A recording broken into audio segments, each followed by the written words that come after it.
నమస్కారం. ఈటీవీ తీర్థయాత్ర కార్యక్రమానికి స్వాగతం. నమస్తే మంద సంజ్ఞాయ శనేశ్వర నమోస్తుతే. దినాధిపతి అయిన సూర్య భగవానుడు గ్రహాధిపతి. ఈ దినేశ్వరుని కుమారుడు శనీశ్వరుడు. శని అంటే నెమ్మదని, మందమని అర్థం. శనేశ్వరుడు మందంగా పరిభ్రమిస్తాడు. మందుడు అని పిలువబడే ఈ కమలమిత్రుని పుత్రుడు ఏ జీవికి శత్రువు కాడు. గ్రహాలు పరమాత్మ నిర్దేశించిన గగనమండల కార్యాలయాలు. అవి ఏ జీవి కర్మఫలాలను ఆ జీవికి క్రమం తప్పకుండా అందించే సంధానకర్తలు. ఏ ప్రాణి పట్ల పక్షపాతంతో గ్రహాలు ప్రచలించవు. ఆ దినకరుని కుమారుడు అయిన శనేశ్వరుడు శుభకరుడే అవుతాడు తప్ప అపకారకారకుడు కాడు. అలాంటి శనేశ్వరుడు వెలసిన ఎన్కతల గ్రామ ఆలయ విశేషాల్ని ఈనాటి తీర్థయాత్రలో వీక్షిద్దాం.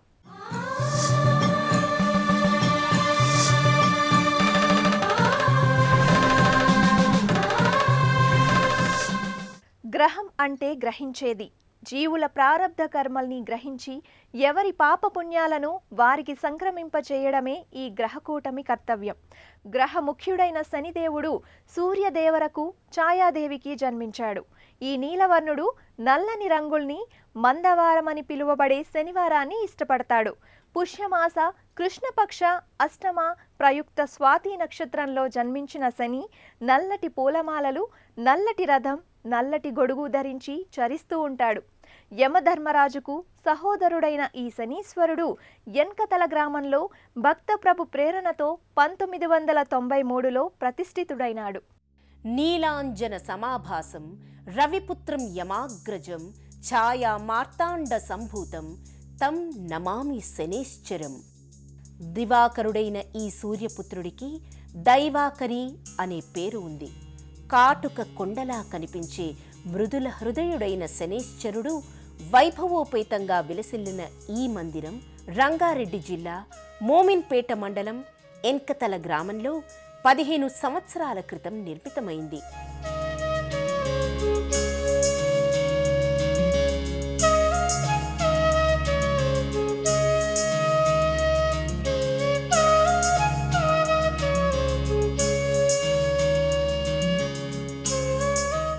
ఆలయ సమీపంలో స్వచ్ఛ శీతల జలాలతో తళతళలాడే జలాశయం ప్రకృతిమాత చిరునవ్వులా సుమనోహరంగా కనిపిస్తుంది.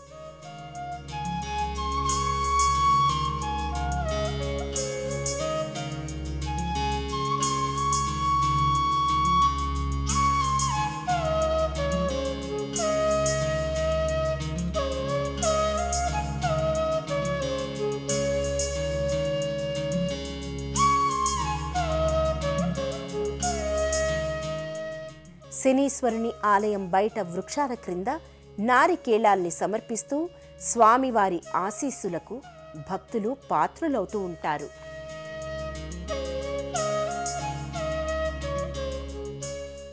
అరుణాత్మజుడని పిలువబడే శనేశ్వరుడు కరుణాంతరంగుడు.